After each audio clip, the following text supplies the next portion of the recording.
I tell you one story about a king, even jealous with an elephant. Yeah, his own elephant. But it's true story. The Buddha told the story. There was a king before, a long time ago. But of course, the former enemies of the Buddha. Buddha has always this guy hang around him forever, even when he already became officially, physically Buddha. Devadatta. Long time ago, long forever time ago, there was a king, powerful, rich, famous, in one kingdom. He has a beautiful, white, pure, lovely, wonderful, dignified-looking elephant. Yeah. Apart from everything else he has. Yeah, a white elephant is hard to find already. And beautiful, dignified as that. Yeah, and very well trained. Because that elephant was too good and intelligent and have many talents, you know. Oh, and then one time he heard people praising the elephant so much because the elephant was performing something. And they said, oh, wonderful elephant, beautiful elephant. Oh, we love this elephant. Oh, the king cannot bear. They should say that to me, not to my elephant. He's just an elephant. And it's mine even. Okay, he's so jealous. That's driven him crazy.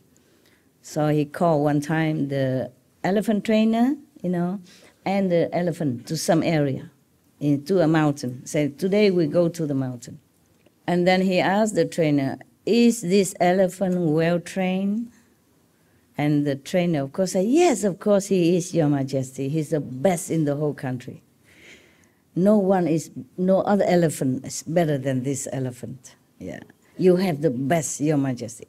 Oh, but then the king is even boiling more with anger. Even his own official praised the elephant as well. So he said, okay, good. So you show it to me. Can he stand on one leg, two legs? Okay, make him stand on two legs. Okay, he does stand on two legs as the command of the trainer. Can he stand on one leg? Yes, he can stand on one leg. Fine. And then he make him go all the way on the top of the mountain and tell him, can he now stand on two front legs on top of the mountain? He's going to push the elephant down. So the trainer suddenly see the impression on the king's face. But of course the elephant still can do it, you know, because that elephant is too good. He was going to push him, but then the trainer was nearby or everybody watching, so he cannot do anything. So he said to the trainer, can your elephant even fly? Have you heard of flying elephant? Because if he doesn't, then he's a very bad elephant. He's not worthy to live. Yeah, force him to die. So the trainer knew the intention of the king, so he whispered into the ears of the elephant and say, worthy celestial being, if you can, then you fly. Fly away from here because the king's going to kill you. You are in danger now. Use your power if you have. I know you are a special elephant. You're very best and you are very pure. If you can fly, just fly. But let me ride you. We both go to another worthy king, another kingdom. Go to Varanasi, for example. Yeah, there you will live, worthy of your talent and quality. So the elephant really flew into the sky with the trainer on him. And then just stopped there for a while. And the trainer talked to the king, talked down to the king, say, Your Majesty, this elephant is worthy for even the celestial king in heaven. He's so pure, devoted, talented, and holy even, pure. Yeah. And you are very stupid king, he said. You are not worthy to keep him. So we are going now. Goodbye. And then they fly to another king. And then when they went to that other kingdom, staying on the air, And the king and all the officials come down and look, and then the king asks, where you come from? How can the elephant fly?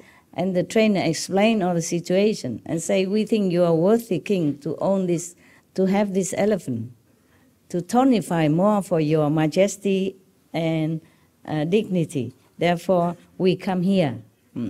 If you accept, then we come down. The king said, oh, welcome, welcome. Oh, how lucky, how beautiful elephant, how wonderful. We are really, really would like to welcome you. So they landed. Even king, jealous with his own elephant. Huh? Just like I'm jealous with my dog. Imagine. Because the dog can speak English. And people praise him. Would I do that? Would you do that? No, you would feel proud, right? You would feel happy, or glad, or surprised, maybe, but not jealous with the dog who is talented and intelligent, right? See, told you. So, even a king can be jealous with such an innocent animal only, and his own elephant. How would any other king be jealous with a master who even more, glorious, more praised and more worshipped than that elephant? That's why many masters die, in such a tragic because of that.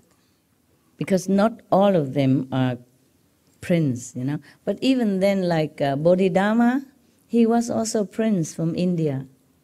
But, well, at least they don't kill him. They did not kill Bodhidharma, they just did not listen. And one of the king also did not listen.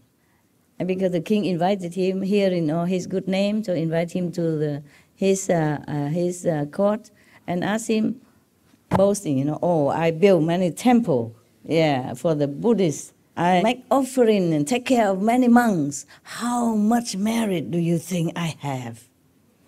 Bodhidharma said, no, none, nothing. So, of course, the king did not like that. The king talk is in just a very normal way, egoistic way, in the very low level of understanding about karma, merit, and spiritual progress, But Bodhidharma, he talked from the point of the Buddha, of the unenlightened person. So the king could not capiche. The king only know one part of Buddhism, but don't know every other part of Buddhism. But he thinks he know everything. He only hear one sentence or maybe one part of the book saying, oh, if you make temple for the monks and worship the Buddha, then you have immense merit. But if you do that with worshiping attitude, with sincere reverence of really love and respect for the teaching of the Buddha, then perhaps you have merit. You have to have pure heart in doing that. This king, he did that, counting merit already by each temple he built, or by every monk that he makes some little rice and food offering. Well, how much can that be? A king can afford more than that. So, because he can afford, so he said, does that. Out of greed, Not only you become a king already very high and worship, he still want the merit from Buddha and count it. Give some monks some food, or build some temple, and thinking he's a big shot. And he want Bodhidharma, clapping hands. Wow, incredible, you king, incredible. So the king didn't like it. And later the other advisor enlightened him, tell him why, and then the king feels sorry, invited him back, send a big army to impress him, bring him back. He don't go back. Too late, But at least he was a prince of India, see? So the king did not chop him. Because if you go against the king's dignity, talk against the king and degrade him like that, say you do all that, but you have nothing. That means contradict the king. At those times, mean you have no respect for the king. You look down upon the king, you degrade the king, then you are chop. You're going to be chop. Your head going somewhere, your body goes somewhere else. So at least he was the prince of India, and the king feels that, okay, maybe he should not chop him because of diplomacy with India, maybe, Oh, because he feels unthreatened by Bodhidharma. As he was a prince and he left his kingdom. So the king of China at that time, LṳNG doesn't feel threatened. Like, okay, maybe this guy come from India trying to snatch my throne or something. So he just let him go. Thank God for that, huh? How many masters would have had that luck talking against a king like that? Jesus have not done anything yet. He wasn't even born. The king's already chased to kill him. That's why his parents had to run away even in such a high pregnancy already and give birth on the way, you see, in the manger of the animals. And he doesn't live long after that even. Only 30-some years, and then he has to leave in such a tragic way. You see how dangerous some government can be if they are not enlightened, if they are too possessive of their power, yeah, or abusive also. Oh God, it's a calendar. Otherwise, you wouldn't understand why, how come all the most masters are being killed. The Sikh gurus also being killed because of the Mongol king at that time. The king at that time just cannot bear the adoration from their disciples. Yeah, they worry about their power. The same, even without saying anything.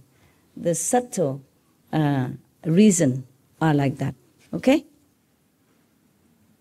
The Buddha prays that we have the same inherent enlightenment, brightness, Buddha nature, like himself and all the Buddha in the 10 directions. How great are we? Can you grasp that?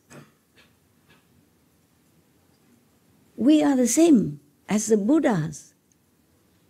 We have the same property like the Buddha. How great! Can you imagine how great you are?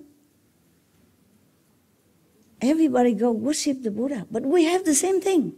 The Buddha mentioned here, not only here, Buddha mentioned all the time that all beings have the same Buddha essence inside. Imagine how great you are, huh? I should worship you. I should also bow to you. But never mind, you put me on this chair, I sit here, I pretend to be a master, okay? Wake up.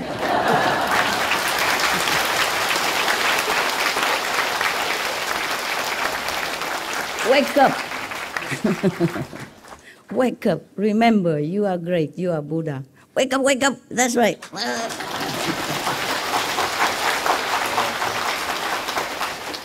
If you're Buddha, don't do silly things. Don't break the precepts. Don't do anything that contradicts to your Buddha dignity. Remember all the time. Remember all the time. Then even if you don't try to keep the precept, you are the precepts. It's just like your nature. Like you have to breathe. And you forget that you're breathing. Your heart is beating, but you don't know that the heart is beating. That is, then you can tell me, Master, I'm a Buddha. Not 7, 8 level. I don't care what level. Remember, the Buddha say that you have exactly the same quality. All the Buddha is in the 10 directions, not just Sakyamuni Buddha only, but all the Buddhas, all the past, present, future Buddha, and everywhere in the whole universe are like you. My God, so great you are. And Jesus say the same. You have God within you. The Holy Spirit is within you. Kingdom of God is within you. Then who are you? You are God, right? At least you are likened to God. How great can you be? How more great can you be? And look at all of us. We are so pathetic. Look at the whole world people fighting for a morsel of food, fighting for a little or more piece of land. One country wants to snatch another lands of another country, fighting with the other king, another president, another whatever. What a pity. How pathetic. Huh? How pathetic. Everywhere I go, remember before I met you, I go out lecture, I say, you are great. I want to come here to tell you you are great. I want to help you to remember your greatness. That's all I wanted to do. But of course I have obstruction, yeah? Yeah, because I say other things as well. Like if you want to remember your Buddha nature, you want to know how great you are, stop all these silly bad things that you're doing. No smoking, no meeting, no drinking, no, etc., etc. And that go against many people's interest. But truly you are Buddha. What for the Buddha lied to you? Huh? He said all beings in this world have intrinsic Buddha nature. So you're nothing but Buddha. Yeah? So if I call you Buddha, Buddha, Buddha, Buddha, small Buddha, young Buddha, or Buddha, it's okay. Huh? I hope you realize that. Because just saying that or listen to me, listen to Buddha is useless to you. So work harder to realize your greatness so that others can also benefit from your positive self-knowing energy without preaching a word even. You go everywhere, that place is full of light, full of life force, and full of happiness wherever you walk. Make yourself that kind of Buddha. Even you don't know for sure you're Buddha or not, just remember what the Buddha say, you are Buddha, okay? He won't lie to you. He did not lie. He will never lie. What for he lie? Yeah? Wouldn't it be better for him? He say, oh, you are just sinners. Oh, bad, bad, bad. I'm the only Buddha, right? Wouldn't it be better for him? No, he say, you are the same. Jesus say, you could do even better than I.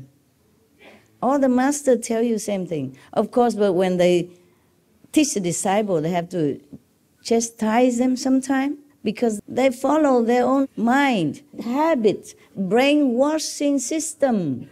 Make them believe they are this, they are that, and they have to do this in order to prove it, just like boys don't cry. Boy cry is weak. And then now they even scandalize you. If you don't smoke, you're not cool. You know, you cannot join the body club in the school. Harming so many innocent youth, for example. So it is really pitiful. Really, sometimes I am alone in the night and I feel so sorry for everybody. And then killing each other and killing the innocent and feeling there's nothing wrong with that. While you are a compassionate Buddha inside, and you don't let your Buddha wake up, you don't try to find a way to wake up your Buddha, and then just let the outside or the Maya, the demons cheat you and make you do silly things and bad things and just degrading you further, further, further. Even after you practice, they still after you. If you're not vigilant, okay? That's what the Buddha was talking about here.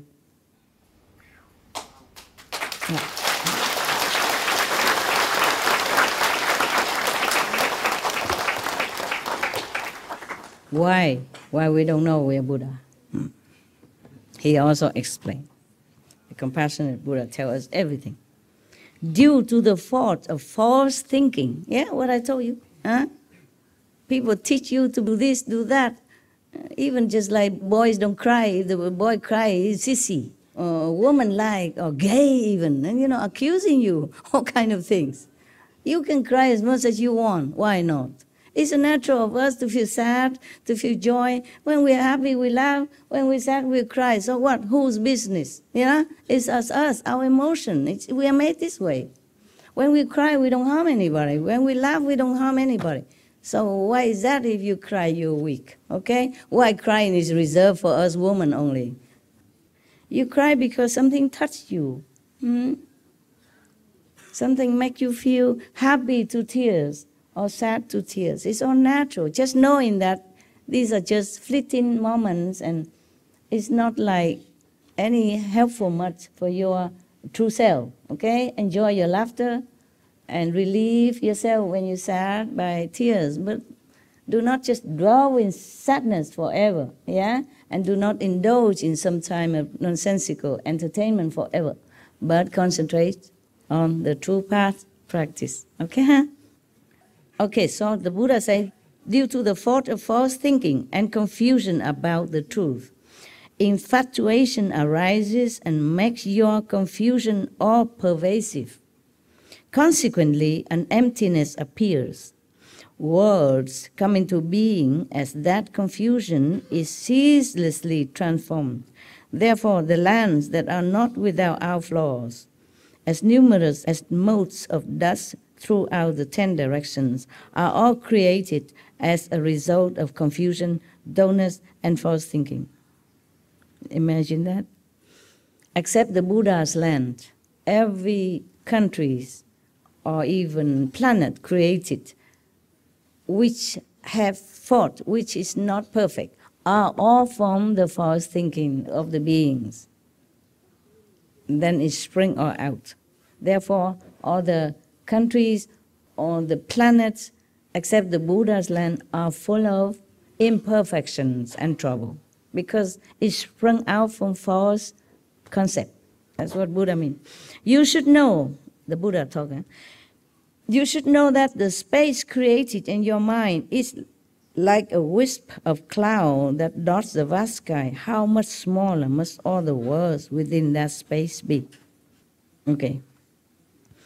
In your mind, sometimes because of your wishy-washy, or sometimes you are not really awake while you meditate, you see something.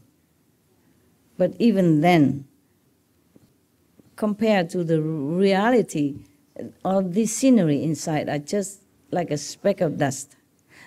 Least of all, the other world outside, within that space, and all the so-called materialized worlds outside. It is all from the false thinking that everything comes out. The Buddha said, even if one person among you finds the truth and returns to the source, then all of space in the 10 directions is obliterated. How could the worlds within that space fail to be destroyed as well? Sometimes we meditate and we see that word.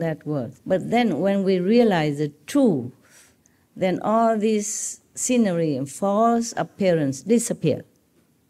So the Buddha asks, how can this illusionary world not be destroyed? It's the same, it's all illusion. If you realize the truth, all this kind of falseness within you will be destroyed. The same with all the world within the 3 worlds, yeah? I mean up to the Brahma. How can that be forever? The Buddha meaning that one day all this will be destroyed. Once you realize the truth, there's nothing but only the real worlds will rest with you.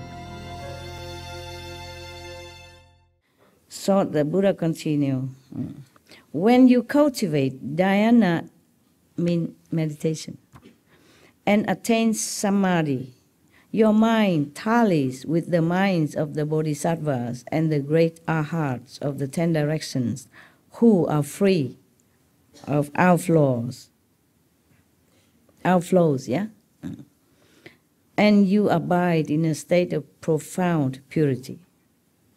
When you do that, when you truly attain real samadhi, then your mind, your soul connects all the real bodhisattva, the true high enlightened beings, and the arhats, because they are pure themselves. So you also became pure. Profound state of purity you will attain at that time. And now what will happen? What will happen when you attain this stage of profound purity and connecting with all the saints and sages in the 10 directions? What happened? You become Buddha? Of course, yes. You become a saint at least. But what will happen? What terrifying things will happen? All the kings of demons, ghosts, spirits, and the ordinary gods see their palaces collapse for no apparent reason, because these are from false birth. You remember above the Buddha say everything, they created it from false thinking. So they have their own palace and they think they have this, they have that. But when one person even realizes the truth and connected with the truth in the pure mind of all the Buddhas, then their palace collapse. The Buddha said all the worlds within collapse, all the false world collapse.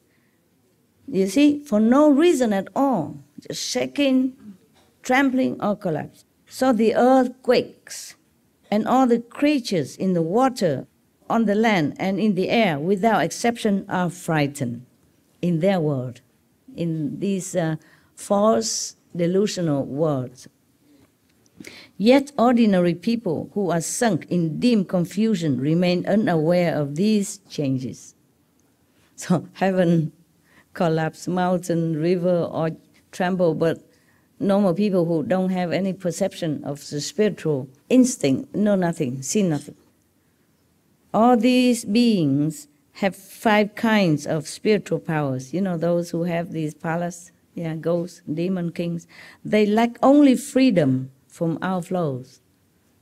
They have everything. They have magical power, very powerful, but they still have defects. They're not perfect.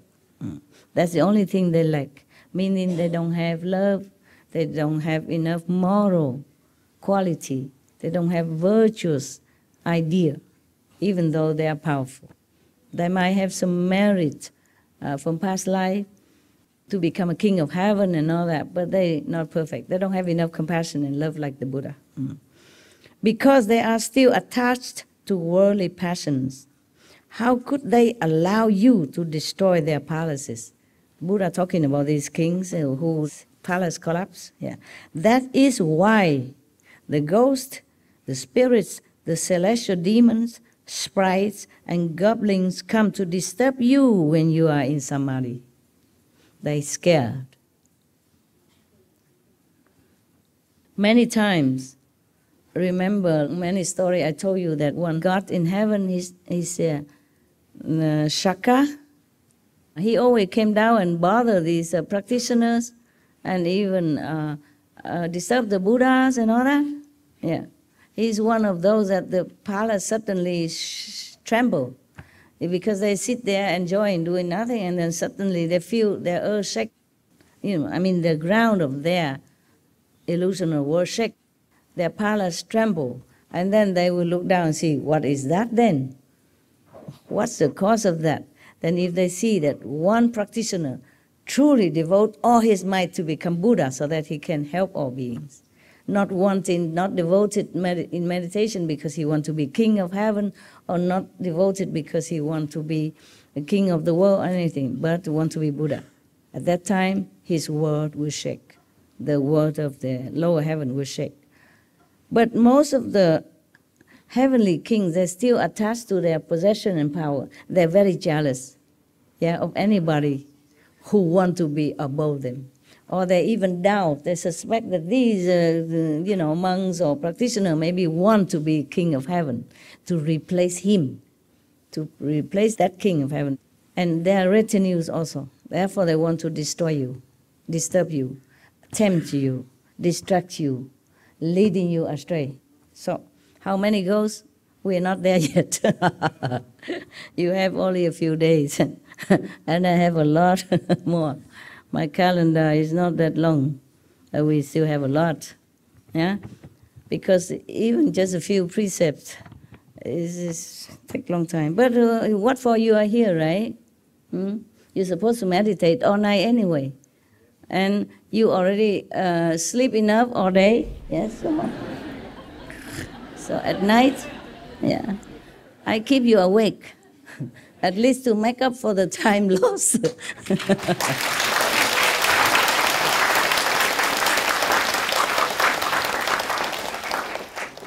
I'm telling you truly, if you can sleep less at night, you stay awake, really it pays.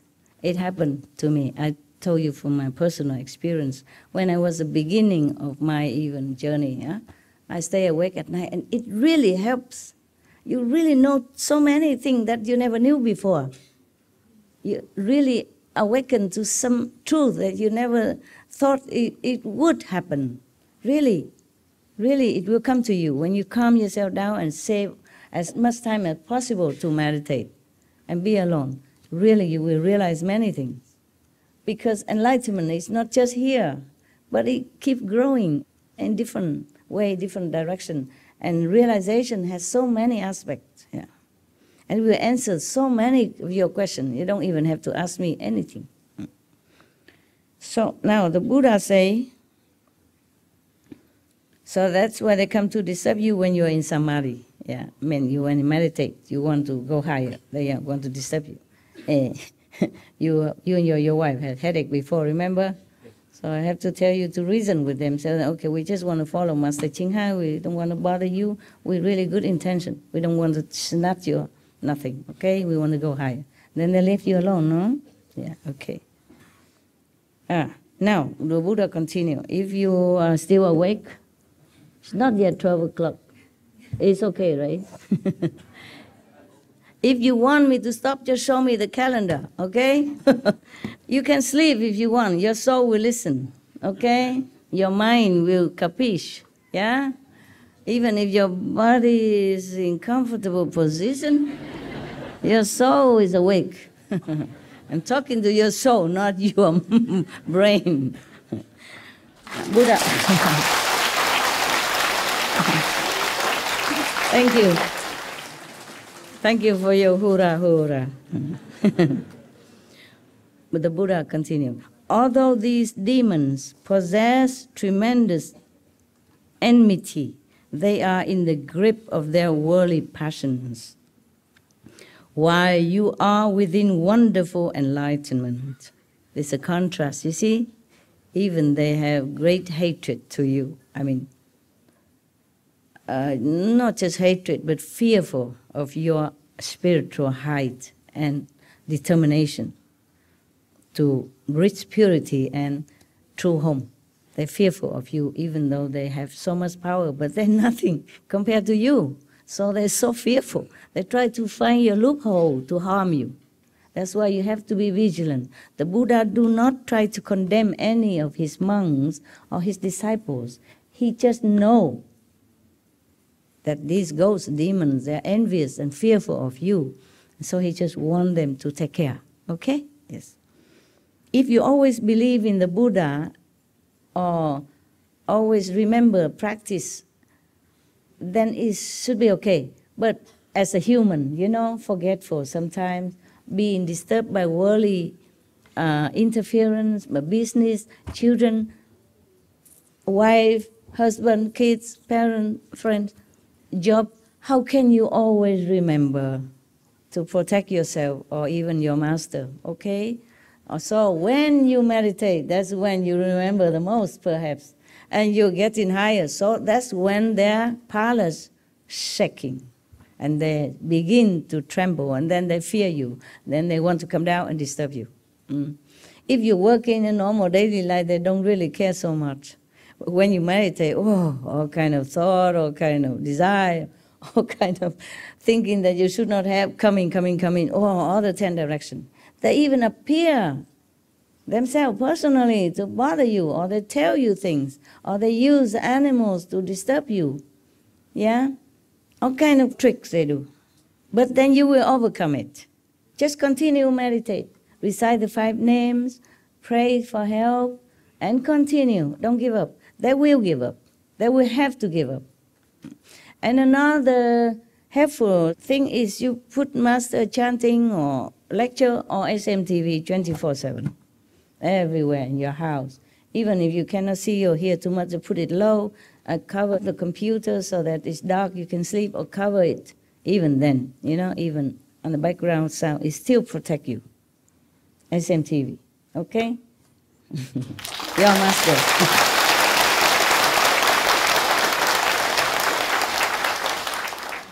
Even the demons are so fearful of SMTV. How you know? Why are you laughing? You know it? Yeah.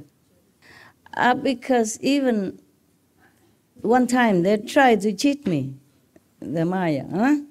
I have the SMTV on, very low volume, and I was in retreat the first day with still many of the business and disturbing things still carrying inside retreat the first few hours. Suddenly they make the SMTV so blow out of proportion voice, so scary, you know, suddenly, whoa, a lot of very loud. And I did not even have it so loud. Yeah. So then heaven told me, they just try to disturb you. They just want to tell you to turn off the SMTV. Because you, I mean me, and the SMTV are forming a protective rings, you know, around yourself and other people. They try to make the television voice blow out of proportion. Whew. And then they know I love animals. So they used one of birds outside while I was meditating. But that was the first maybe hours, and they, you know, not afterward. I continued and they shut up. Yeah, they shut up. But they still have to want to trouble me. Yeah, I use some of the bird. That bird normally don't talk so loud. It makes bird so loud like an elephant, crying in agony. There's nothing there, just a little bird. But you hear it like an elephant trumpeting in pain. Even I was thinking it's true. How can there's any elephant in my garden? There's no elephant around here. But I keep crying until I had to go out. On a retreat I should not, but I had to go out. Even I thought it is Maya illusion, but they know I love animals. They know I cannot resist, and I really cannot. So I walk out and have a look, and I even call some of the SMTV staff to come up and have a look. There's nothing. And they use all kind of tricks. And later, I don't hear no more, whatever, I keep the TV on, whatever they do. Sometimes they destroy my machines all over the house, like 6 aircon destroyed at the same time, many machines at the same time, cars, a gate broken, everything at all the same time. Every time I go on retreat, they do that. They do all different kind of things. Yeah, but the first days, and then I continue, and then later, it's no more. There's nothing more to destroy, so they quiet down, or they just know they cannot do anything much more. Even the Maya and demon are strong, but you are stronger, remember? You are the Buddha, remember that? You have Buddha inside. Call on to that Buddha, master power, to protect you all the time, the inner power, okay?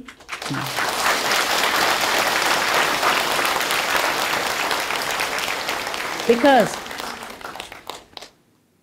you have the same power as the Buddha.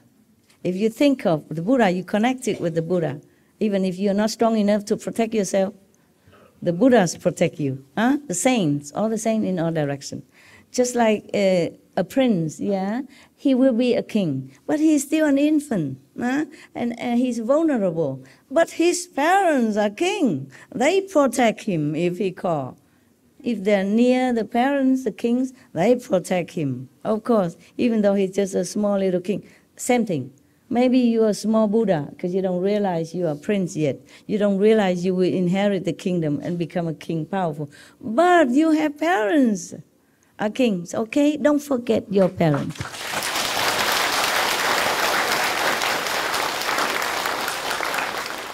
Yeah, so even they try all their might, they can't do nothing to me. But they would disturb my, assistant around me every day. Really, every little thing. It's not really their fault. They're just weak, okay? Just weak. And then the Maya attack them so that they can attack me. Yeah, it's like that. And I know all that. But still, it's not like I'm so happy about it. I know the Maya, Ching, my disciple, so happy. No, it's just painful. Yeah, because it could harm, it could cause pain as well. Yeah. So just don't forget, okay? You are the Buddha, yeah, and nothing can harm you. Remember that. When you think of the Buddha, the saint, think of the Master, you're connected with the Master. You and the Master and the Buddhas and Jesus are one at that time. You win, okay? You will win. Continue, okay? Continue to meditate.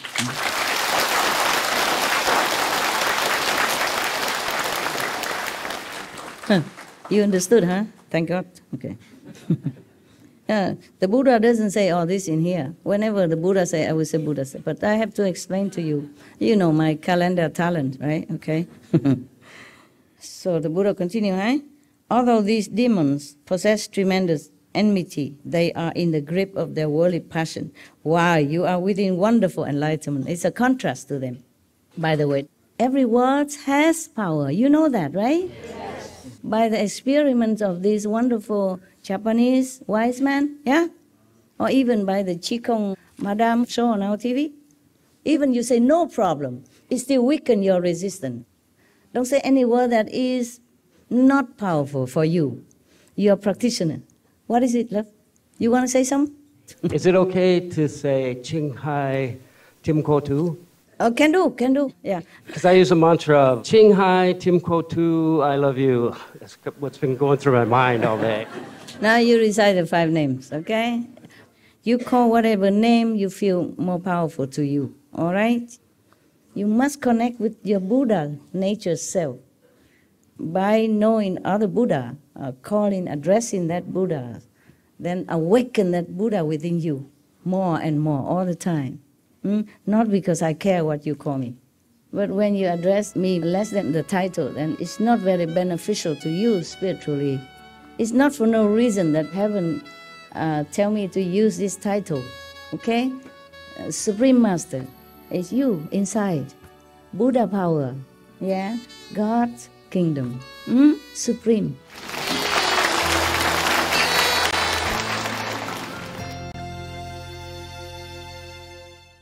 So now, the Buddha continue.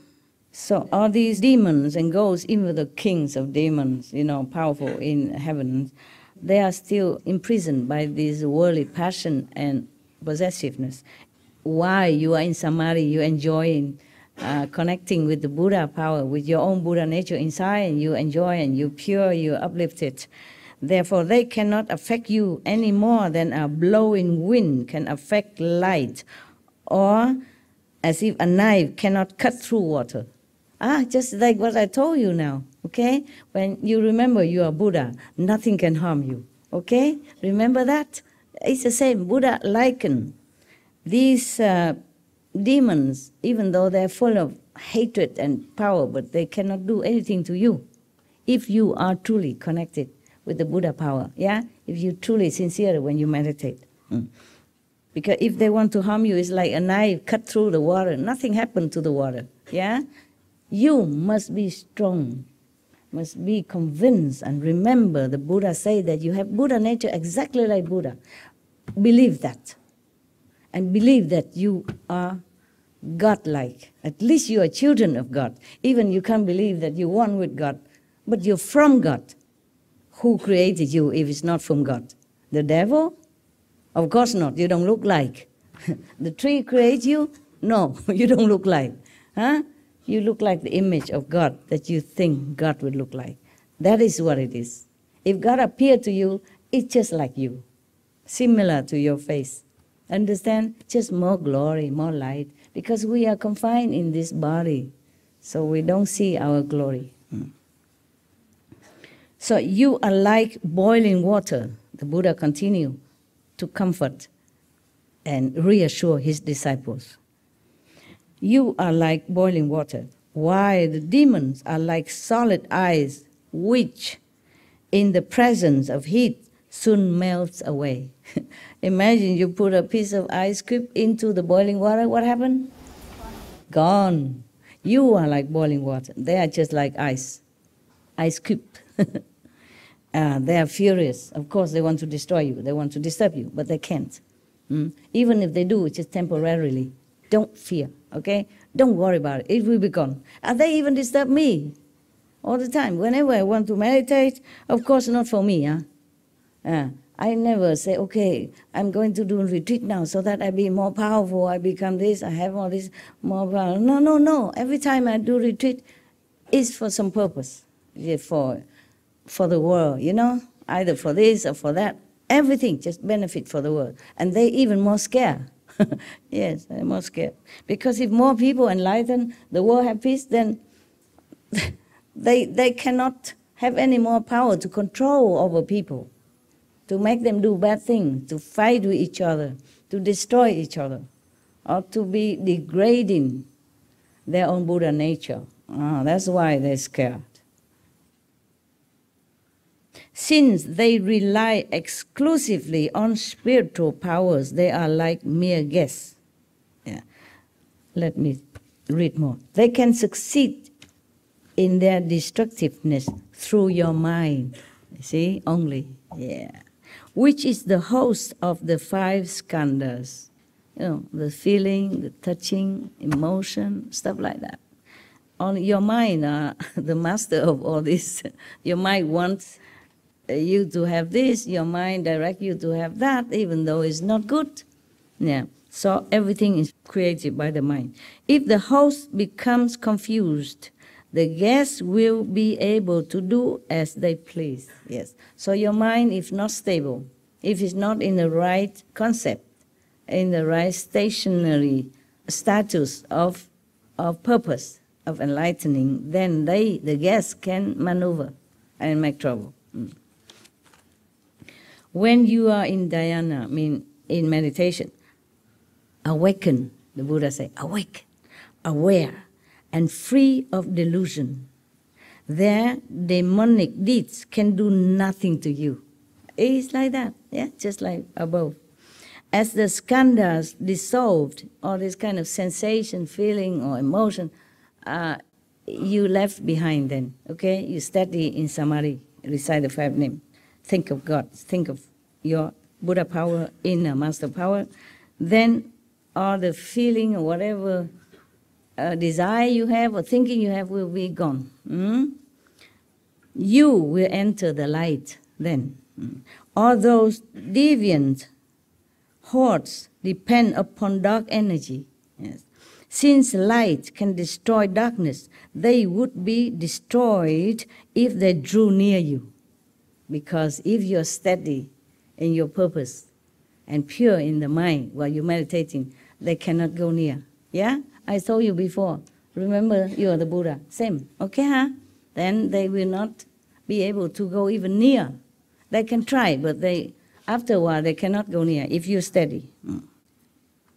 How could they dare linger and try to disrupt your dhyana samadhi? Yeah, I told you the same. I would probably be in retreat without this initial disturbance if I don't have to carry so much work every day. You understand? Therefore, the first day of my retreat, they can disturb. But that was only the first 1 or 2. Now they don't, they're nowhere, nowhere to see anymore. Just the first 1 or 2. When I first meditate for something big, and they're scared, they want to disturb me, but they know they're not successful, so now they cannot go near even. Understand me? Don't fear. But if you were not clear and aware,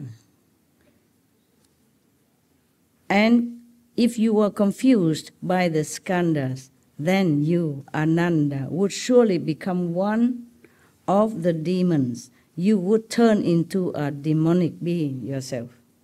Keep your mind straight, recite the 5 names all the time when you meditate. No desire anything. No thinking of even desiring anything. No one to be quickly enlightened, no one to have rich and fame, and no one to be famous, a master, become a master even, nothing. Just want liberation, want to know your Buddha nature, okay? Want to be Buddha then, can do, okay? Of course. Want to know your nature and want to be a Buddha is not a desire. It's a self-inherent birthright. And it is a duty even, an obligation, yeah? What we are born for, that we can seek our own Buddha nature, that we have a chance to be enlightened and to become the master of ourselves again, okay? So it's not a desire. Because when you become a Buddha, you benefit others. That is very selfless, very noble. At least you liberate yourself and you don't be slave for any lowly desire or skandhas anymore, but you're free, noble, light, beautiful, beneficial. So the Buddha continued, your encounter with Mantaji's daughter. Buddha don't forget that, does he? He continued to talk to Ananda about the lover girl that chased him. Was a minor incident. She cast a spell on you to make you break the Buddha's moral precepts. Still, among the 80,000 modes of conduct, you violated only 1 precept.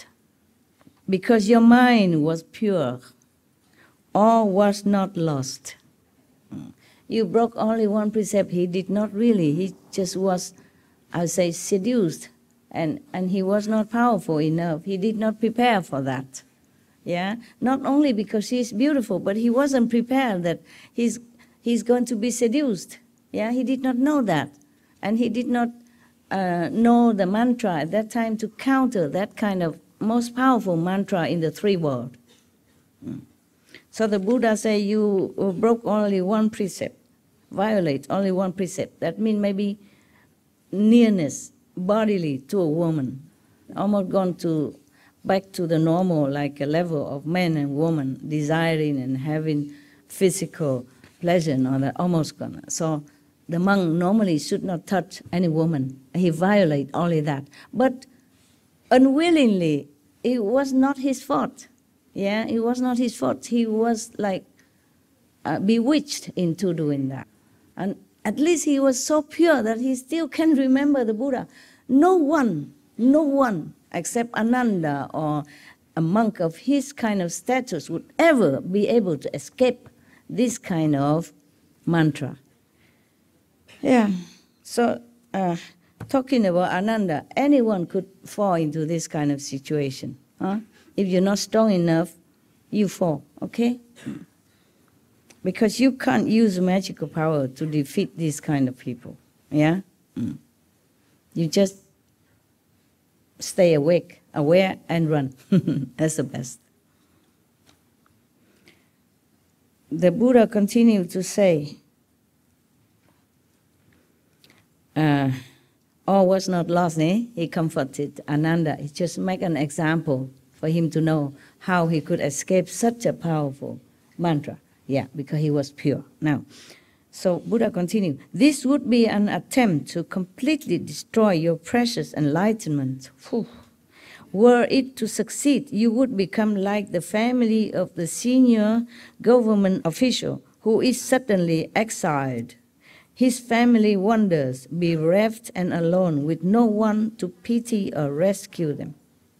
If Ananda has succumbed to this magic power and sensational bodily desire and contact, then he would be lost. Just like suddenly you are fired from your official court position and exiled somewhere and depriving of being with your family and whatever you love. In those days when one of the officials offended the king, then they exile him somewhere and his family is scattered anywhere else. Or even maybe being chop. So Ananda, you should know that as the cultivator sits in the Bodhimanda, in his place of meditation, yeah, as we talked yesterday, or any place that you chose to make it into your place of meditation, your quiet corner, yeah, be it your attic, your basement, your car, your mobile home, or your tent. That's your Bodhimanda, where you sit with determination to find your true self nature. So, you should know that a cultivator sits in a Bodhimanda. He is doing away with all thoughts, if you can. Good luck. When his thoughts come to an end, there will be nothing on his mind. This state of pure clarity will stay the same whether in movement or stillness, in remembrance or forgetfulness. This is easier for the monks in those times. They have no possession whatsoever. They just have a robe, a bowl, and maybe a blanket to sleep. Understand, yeah? And they just went out to beg for food. If they have food, they eat. If they don't have, okay, they stay for another day. But mostly they would have. Because the Buddha has become so famous, people even come to make offering. There will be always some food in the store. And they're allowed to keep something essential for 7 days. Yeah, each month. Yeah, depends on what they need. Buddha continued. When he dwells in this place and enters samadhi, he is like a person with clear vision who finds himself in total darkness. Although his nature is wonderfully pure, his mind is still not yet illuminated. This is the region of the form of skandha. Even though he sits in samadhi very well, he is still not yet completely out of the skandhas. Mean when you have some thought, feeling, emotional, mentally, your thought, your emotion, your desire form something in your mind. And that is still a form from feeling, from mundane skandha, is feeling and sensation. It's not the real Buddha's land. Okay? So the Buddha warned you like that. If his eyes become clear, he will then experience the 10 directions as an open expanse. You see visions, yeah, from the 10 directions. And the darkness will be gone. The Buddha described the inside experience. Darkness will be gone. This is then the end of the form skandha. Meaning, if you your wisdom eye is clear already, then you can see real vision of different heavens in the 10 directions, or maybe Buddha's lands. At that time, then the so-called skandha forms that you have created before, with your desire, your thought, your emotion, mental, imagine, etc., destroy. The real thing come already, okay? He will then be able to transcend the turbidity of kalpas. Contemplating the cause of the form skandha, one sees that false thoughts of solidity are its source. Yeah, I was right.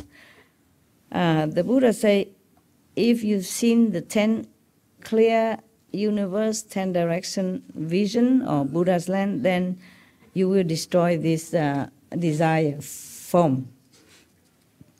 Yeah, and then the cultivator, the meditator, will see the true cause of these false scenery that he has formed in his mind. They are just false thoughts or desire that's, solidify itself into like vision. Yeah, but it's not real. Okay, no, I'm going to I'm going to read further, one more paragraph, and then you can go rest. Yeah, because we're coming to the first demon, okay? At least. And then other demons we will introduce as the day come. Ananda, at this point, as the person intently investigates that wondrous brightness, okay, he already cleared his vision and it's a real vision coming already. At this point, the 4 elements will no longer function together, and soon the body will be able to transcend obstructions. You will not feel anything anymore at that time. You don't even feel you have a body, okay? Then you're okay, yeah. But this state is called the pure brightness merging into the environment. It is a temporary state in the course of cultivation and does not indicate sagehood. Even then, not yet. Sorry. Yeah, you still want to practice? Sounds very hard. Okay. If he does not think, it's okay not to worry. As long as you realize it's just a state, okay? It's not yet sainthood. It's not a complete enlightenment. Just one little step. As long as you humble enough to recognize that, then not to worry. See, Buddha saying, if he does not think he has become a sage, then this will be a good state. No harm done. Good. One step to go up. But if he considers himself a sage, then he will be vulnerable to the demon's influence. Yeah. So whenever some of your brothers or sisters tell me he is already in such and such, I say, forget that. Don't ever think like that. because you will not realize you are sage. Only you see something and you feel, wow, so much vision, so much light. It's not it yet. Just a steps of this staircase. Huh? Even I told you, you see the master come to your house, talk to you, teach you. It's just kind of halfway maybe. Okay? It's nothing yet. Okay. So, he just keeps saying demons influence, but he has not come to what kind of demons yet. Oh, it's still a lot. First, the Buddha described the stage of your being in which you could fall into the demon's influence. And later, in other pages afterward here, he will tell you, he will point the name of the special demons, which one, doing what, and why, and where from. You understand? And how to prevent. Whew, you want to read all that? Yeah. You know, yes.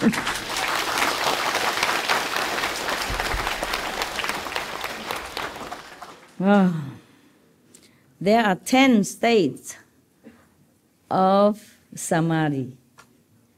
Even you are in a clear vision, pureness, seeing light, vision, and all that already.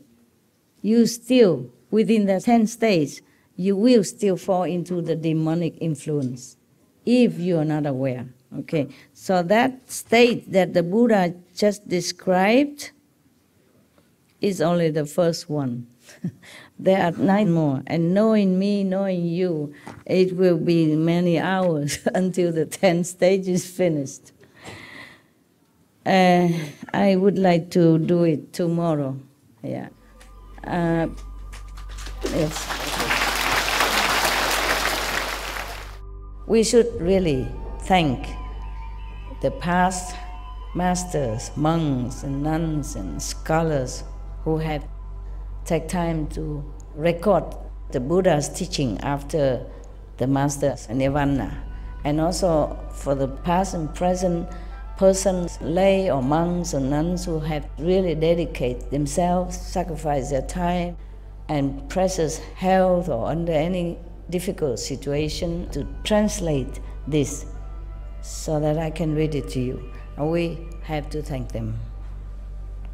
And may they be blessed forever by all the Buddhas, past, present, and future. May their merit be immense. May they be liberated forever. Thank you. Because I also need to be in state of sound clearness in order to impart that clearness to you. Even though just reading the sutra is taxing some intellectual or mental soundness, okay? I don't want to force myself to do it when I'm not in perfect state of clear understanding, okay? I could interpret it wrong. I wanted to do it right. Tomorrow, okay? Yeah.